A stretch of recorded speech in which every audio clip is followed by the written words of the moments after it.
ABTS taxonomy that we have here, and as it opens, and it takes a while to open, I'll just talk, is essentially the ABTS's curriculum. We just curtailed it a little bit. We didn't do, we didn't include every single bullet point that they have in that curriculum. They get down to the pretty nitty-gritty. Correct, and we're dealing with that right now with the ITE exam right now, correct, where we're trying to drill it down all the way down. Yeah, so Astute said, look, for the tagging, when we start the tagging, let's not go so detailed, so granular from the get-go. Let's try some stuff that's a little bit less granular in the beginning. Okay. So we, as you can see here, converted on this sheet, we pretty much took it down. We still got quite a few tags. I'll just let you know, there's still a lot of tags in here, but we kept it pretty simple. Like, you know, all of hemostasis and blood products are just one tag. 134, okay. Exactly like you see here. You are doing general management, correct? Right, section 1 through 4. Right, TS 1 through 4. So what you really need to do is you need to tag each one of these things, all right? So you can put up to 4 tags from the milestones that you see here. Okay, so that's what MS stands for, is milestone. Tags, and you can put as many as you need of the ABTS tags, all right? Well, you could do as many as you want for either of those. You just you should. Yeah. If you feel like it covers many more, just put all the tags that you feel are relevant to this entire topic. Well, here it's not the topic. This is the anatomy of the lung, chapter 35.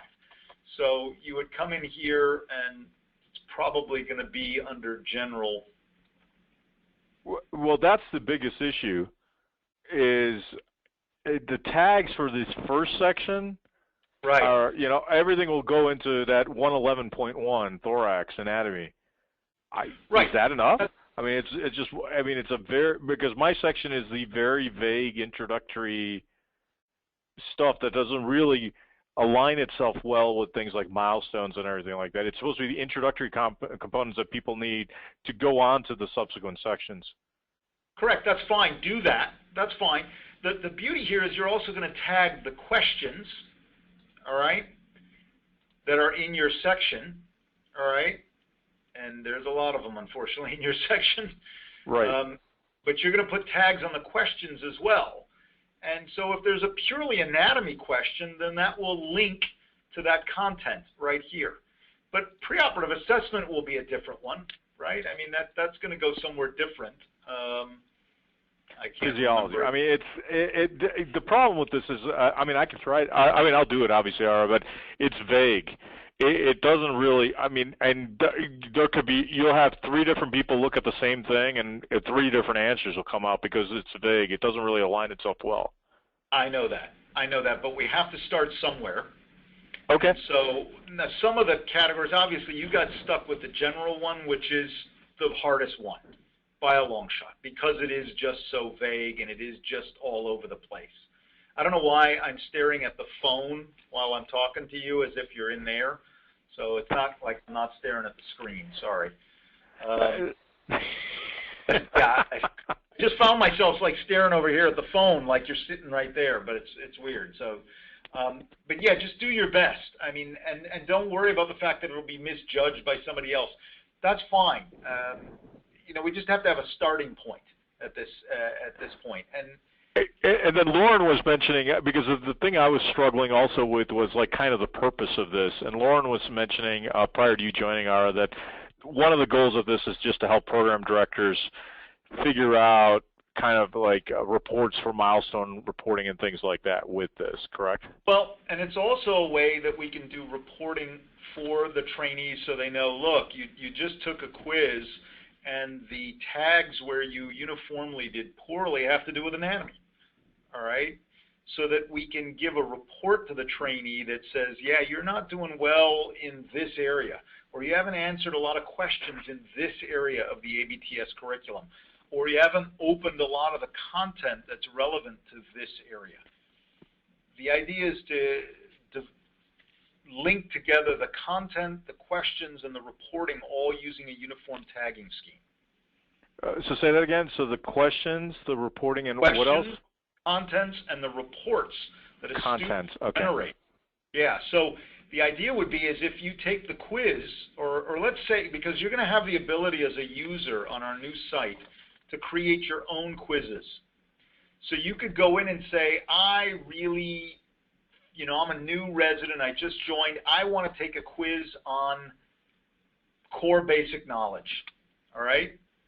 So I'm going to put in tag 110, all right? And that means I'll get everything on core basic knowledge. Or I'm going to put in tag 111, which means I'll get all of these, right? All the way down, thorax, abdomen, pelvis, limbs, head, neck, spine. And then the computer will go and find any and all questions that have that tag linked to them. And it'll create a quiz for you that just has those tags.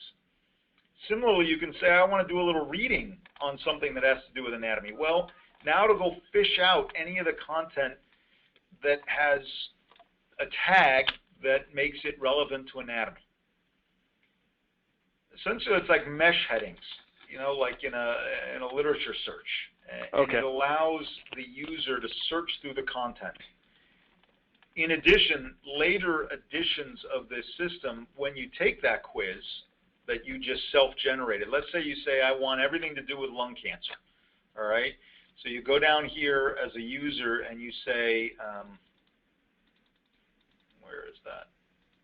General surgical, general thoracic. All right, here we go.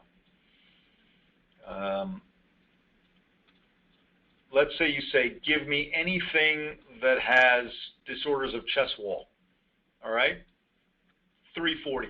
So that will include under it, or include under it 341, 342, and 343. All right, all of those. All right, and so any question that has this tag is fair game on that quiz. Well, when you're done with that quiz, if the computer determines that you really stink at 342, it's going to make some recommended readings to you, and it's going to recommend the readings that have a 342 tag on them. You see how that works? Yeah, so, and so this is why it's critically important that in areas where there's overlap, we tag them with multiple tags. Exactly. So this is a back-end attribute for the website, not a front end. The residents really won't see a lot of these tags. The only time they'll see it is when they decide that they want to build a quiz. It'll give them some options in the setup. It'll say, like, what do you want to include in this quiz? All right? And so that they could say, yeah, I want, we'll probably keep it very broad in the quiz. We'd say, do you want quiz questions on disorders of the chest wall? We'll give them all the high-end ones, like disorders of chest wall, disorders of the diaphragm. We'll give them these high-end ones. By the way, that's something I just noticed. Lauren, we need to, I said Laura again. I am so sorry. I keep doing that. I haven't talked to you in so long that I'm misplaced you with all the Lauras who work over here. We should probably put like the 351, 352, and 353 under 350. Put the habit in. You know what I mean? Yeah. Okay. Just like 353.1 occurs under 353, so that if somebody picks 353, they get all of these, right? Mm-hmm. And if somebody picks disorders of the diaphragm, they get all of these. Mm-hmm. So we'll just have to make that change. Mm-hmm. Okay. Maybe, yeah. Well, we could, I don't know, change the decimal point. Yeah, 35.0. Exactly. We can make it 35, exactly. Then it'll be 35, 34, and then 34.1, and then 34.1.1. Right. You know what I mean? 34 point down here would be 34.2.1, etc. Mm-hmm. Yeah, we need to do that. So yeah, exactly. So any tag that might be relevant, throw it on there. All right? Does that help, Tom? Yeah, it does. This is going to be fun. Yeah, I mean, it is going to be open-ended for you, unfortunately. Yeah, for me, my section is going to be the challenging one. Yes, you hit it right on the head because it's the big thing. But I think we could do it. Yeah, don't hit the little bullets then. Don't go down here to these little things. You shouldn't have to get down too much in here. You know, I think most of yours will be... Most of mine will be anatomy, physiology, right. and then some basic principles. That's where everything, mine is going to be hitting big things. There may be some assessment and management of the trauma patient. Is this all general surgery? Perioperative. So here, like this one, 130 may be one that you would use a lot of. Correct. You might just want to print this out and just sort of get a sense of them and maybe highlight the ones you think will be common to your area before you start doing it. Yeah. Because it's a big document. It just makes it easier for me to keep going back. No, absolutely. Yeah, because it's such a big document. I think there are going to be certain elements of this document that you just know are not going to be needed, all right? Like you know you're going to need the stuff up here, but you probably don't need a lot of the stuff like you can drop, you know, tuberculosis. I mean, there may not be much in there. I'd have to go back and look, but yeah, I don't think you do. I mean, these are all management stuff, you know. I don't think you're going to need to get into anything disease-wise. So you should know. There is another thing, that is sort of the elephant in the room. The text that we keep referencing to is Pearson's. I mean, that's the thing that keeps, and as you and I both know, Pearson's is, one, outdated, and two, doesn't really lend itself well to our curriculum. And I had heard Ed talk about, you know, there needs to be at some point we got to revamp and redo Pearson's as a whole. Yep. It's underway right now. Okay. So you may be reached out to assist with that little enterprise as well. Okay.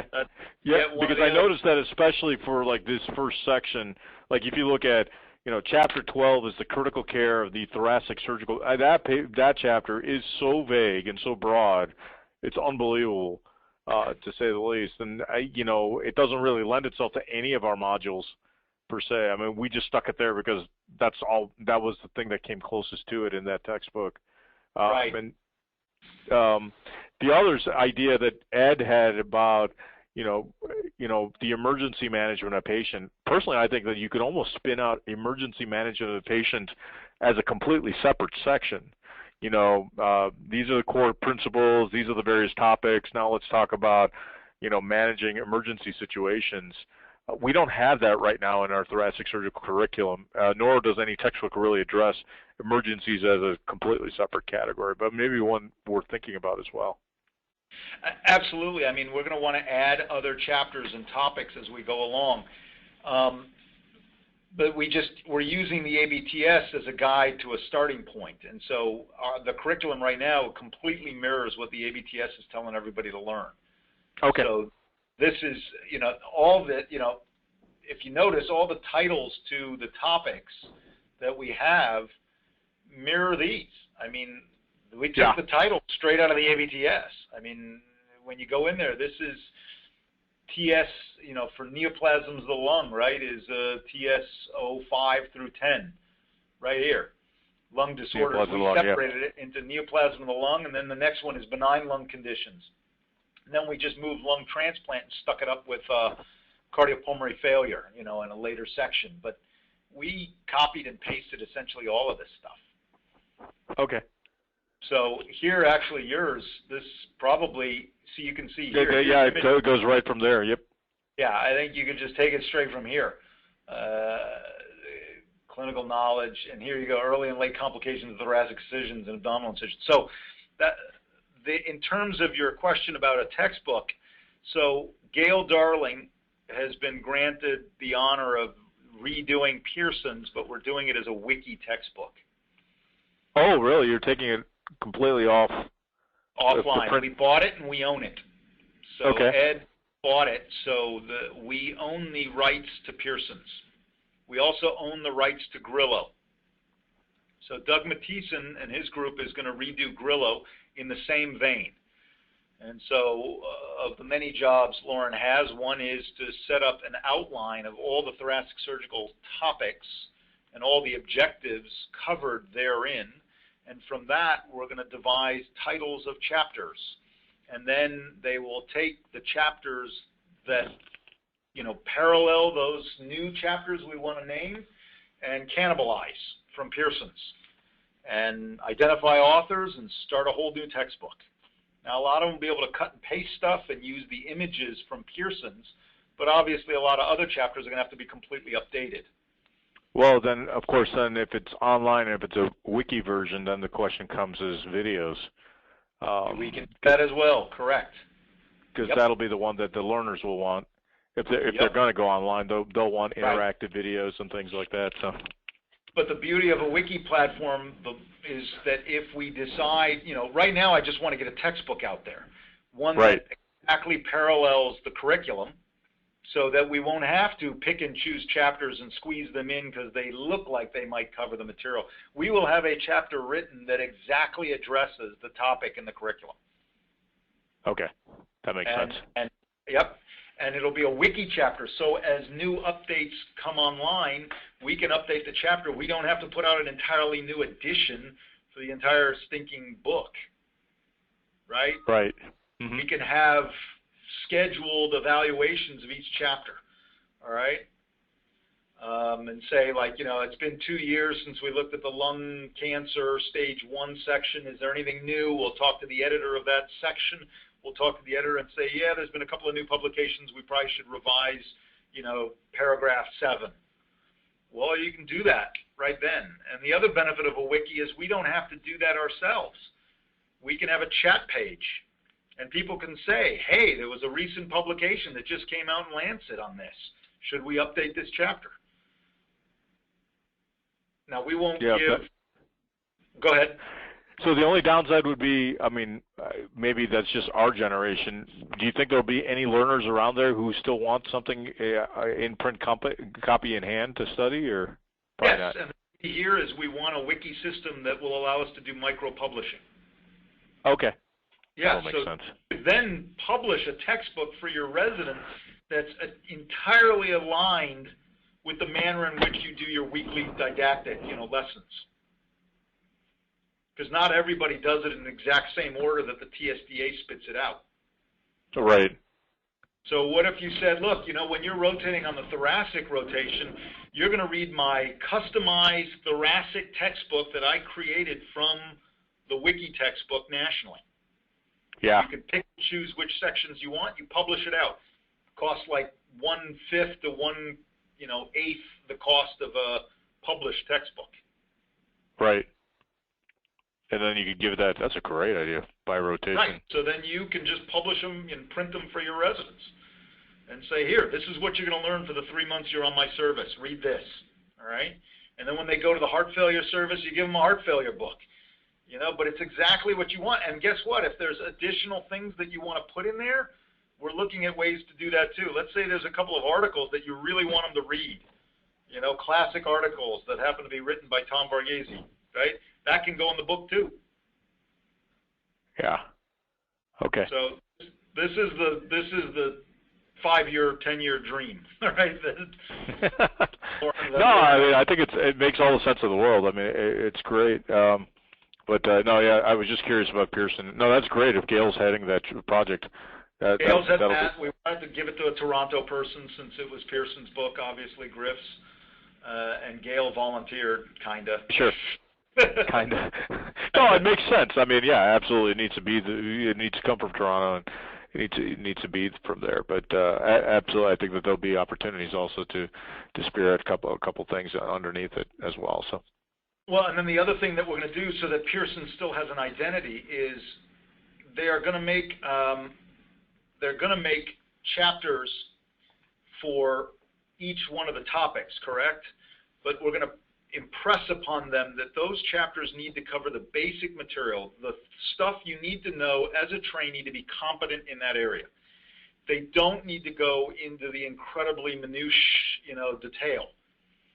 But Gail's like, yeah, but we still want to put that in print somewhere. And I said, sure, there can be other sections outside of the main topics that you are welcome to write in greater detail, all right?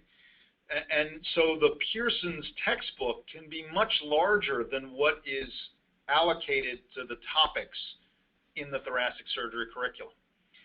I mean, this is going to be a big issue with Grillo's textbook. Obviously, Yeah.